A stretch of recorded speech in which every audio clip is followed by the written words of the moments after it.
వ్యక్తిని మీరు ఏ విధంగా అరెస్ట్ చేస్తారు, ఏ విధంగా రిమాండ్ చేస్తారు, ఏ విధంగా ఆయన మీద ఎఫ్ఐఆర్ నమోదు చేస్తారనే కోణంలో మేము బెయిల్ పిటిషన్లో ఆర్గ్యుమెంట్ చేయడం జరిగింది. జడ్జి గారు సానుకూలంగా స్పందించారు. రేపు ఆర్డర్స్ ఇస్తామని చెప్పారు. రేపు ఆర్డర్స్ సానుకూలంగా వస్తాయని మేము ఆశిస్తున్నాం. పీపీ ఏం చెప్పారంటే 353 సెక్షన్ గురించి చెప్పారు. 353 సెక్షన్ అనేది పల్లవి ప్రశాంత్ గారికి వర్తిస్తుంది.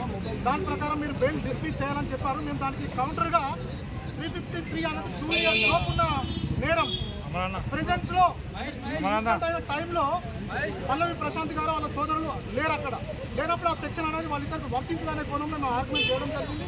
దానికి జడ్జి గారు సానుకూలంగా స్పందించారు. వినోద్ గారు కూడా చెప్పడం జరిగింది. సీనియర్ అడ్వకేట్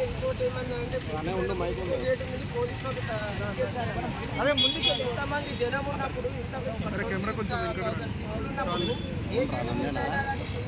పబ్లిక్ వస్తారు. వచ్చినప్పుడు పోలీసుల బాధ్యత ఏంటి, ఎక్కడైనా అలిగేషన్ అయినా ఏమున్నాయి అట్లా చేసి అంతా డిజాల్వ్ చేసి పంపించేసాలి.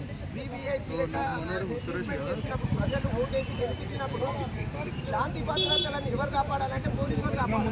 శాంతి భద్రతలు పోలీసులు కాపాడాలి. పోలీసులు కేసు పెట్టి ఎవరైనా దెబ్బదాచి కేసు పెడితే కేసు తీసుకుంటారు. కానీ వీళ్ళంతా వీళ్ళు ఊహాత్మకమైన ప్రతిపాదనలు రిమైండ్ కాపీ పెట్టి ఇచ్చేయడం జరిగింది.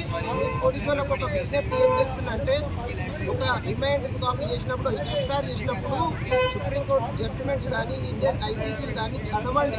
చదవకుండా నామమాత్రంగా ఇచ్చేస్తే మాత్రం కానీ ఈ న్యాయ వ్యవస్థ న్యాయవాదులం కాబట్టి న్యాయ వ్యవస్థ మీద నమ్మకంతో స్టడీ చేస్తాం.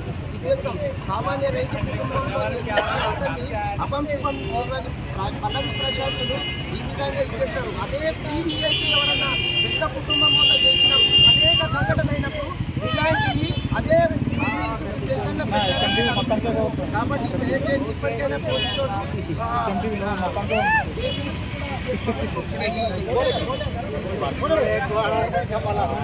మా వాళ్ళు పట్టుకుంటే నువ్వు పట్టుకుంటావు.